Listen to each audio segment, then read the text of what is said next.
Hello. I've been writing comments, and it turns out that there are too many comments to be written. So I'm just going to give you a feedback on question number three, um, related to energy.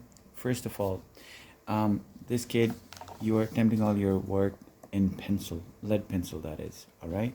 And I want you to know that there are very, very clear instructions on the front page. And I would like you to follow these instructions that you should use a black or dark blue pen, which means even not light blue, but dark blue. Um, and you should use HB pencils for the diagrams and graphs. You should use a pencil there, but when it comes to writing, I would appreciate if you'd write all your answers in ink.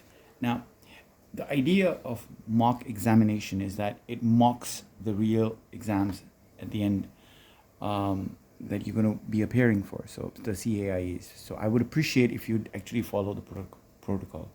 Now let's have a look at this question. A battery, a pulley, and a motor are used to lift. I'm so glad that you're underlining. That means you're trying to make sure that you understand the question, which is really good, to lift the load. Now describe the transfers between energy stores that occur as the load is lifted.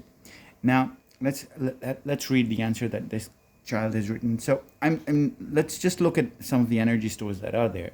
So before the battery, the store is chemical energy in the battery, and as that it starts using up the battery converts that chemical energy, which decreases, to electrical energy. As that electrical energy is being used by the motor now there if you were drawing the Sankey diagrams, you're going to see that there are going to be two prongs. One is the energy that is where we're using it, and the other is the waste energy.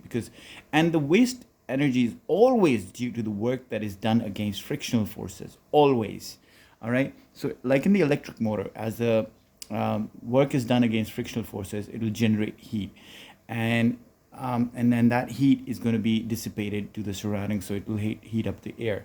Okay, so now let's go to the useful energy transfer. So chemical energy is being transferred to electrical energy, which is being transformed into the kinetic energy as the motor rotates. So instead of mechanical energy, which are two forms, you could say that, but kinetic and potential, but because there is a big difference between the types of kinetic and potential.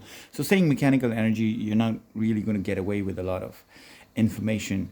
So one of the mechanical energies, which is kinetic energy, because the motor is moving, is going to wind up the rope through the pulley, and as the load is being lifted, and as it's moving, which has kinetic energy, is being converted into gravitational potential energy of this pulley.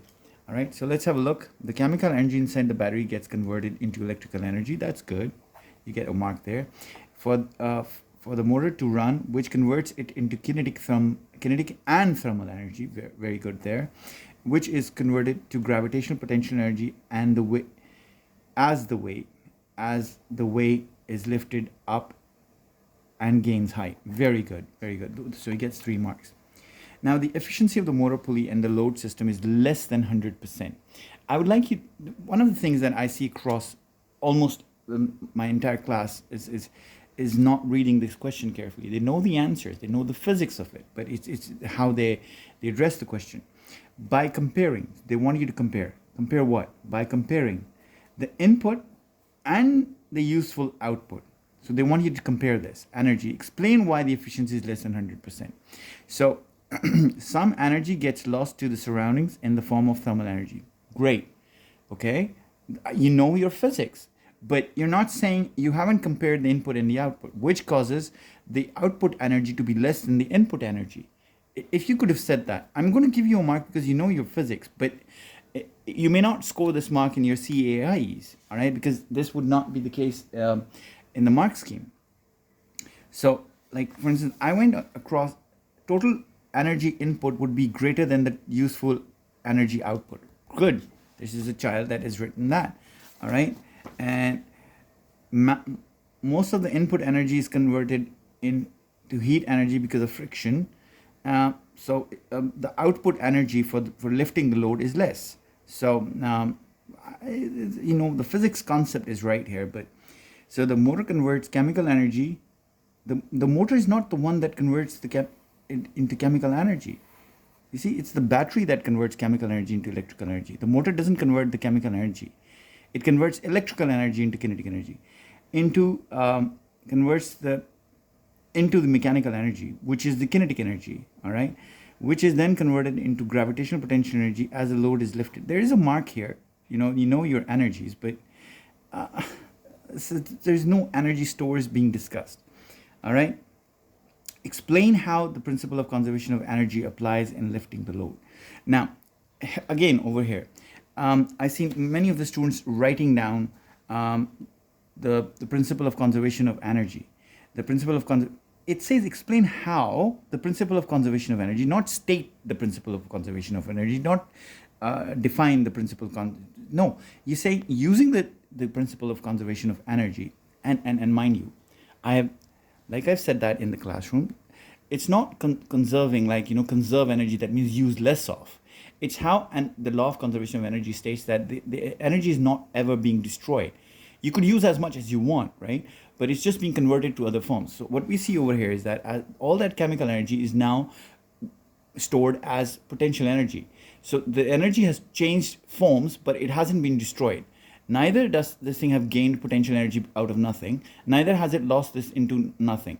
So what over here, you have to describe how the principle of conservation of energy applies in lifting the load.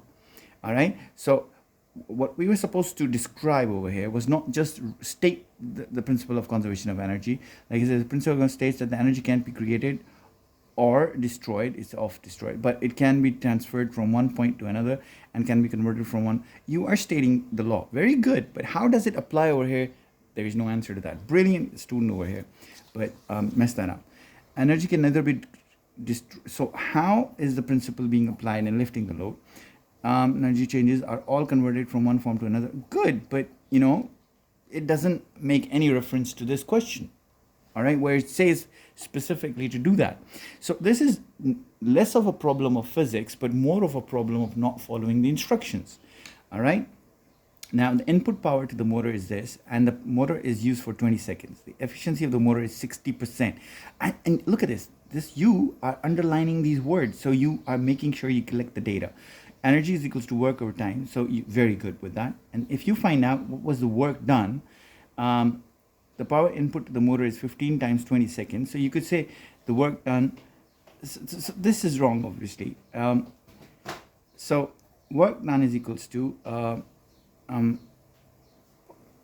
first of all, power is equals to energy over time, all right? So work is equals to power times time, which should have been equal to 15 multiplied by 20, which is 300 joules. So 300 joules is the energy that is being given to the motor. But out of that, only 60% of this is being used. So if you make that like 60% of the input, which is 300, turns out to be, let's use a calculator for that. So 60 times 300, and that gives me in percent is 180 joules. So this should have been the answer. That is the amount of energy that is being supplied to the load. But you didn't score that. And energy is equals to work over time. Energy and work. I mean, what are you doing? You didn't even get the formula right. So this is 1, 2, 3, 4, 5 out of 8. All right. So that's what you were supposed to do. No, didn't get that here either.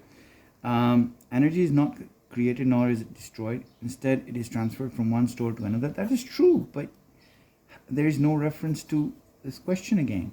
Input energy is 300 joules. Very good. And 60% is 180 joules. Good. Very good. 1, 2, 3, 4, 5 out of 8. All right. So kinetic energy is turned to gravitational potential energy where and then some is lost as thermal energy. It's good. I could give you 2 marks for that. Energy is lost due to friction and due to thermal energy. The concept is right, but you're not making any comparison. So O levels, you might lose this mark. The total energy stayed the same throughout in closed system minus the one. Yeah. I mean, it's minus the one naturally lost to friction. Doing work against friction. I mean, that's how you should have stated that. You do not write your answers as friction. fractions in O levels. Please do not write your answers as fractions, okay? This is not always as a decimal form, but although you have tried doing that, but you've not been able to work the input energy from this. So this all goes to waste 1, 2, 3, 4 out of 8, okay? I'm just trying to give you an idea how to work this out, okay?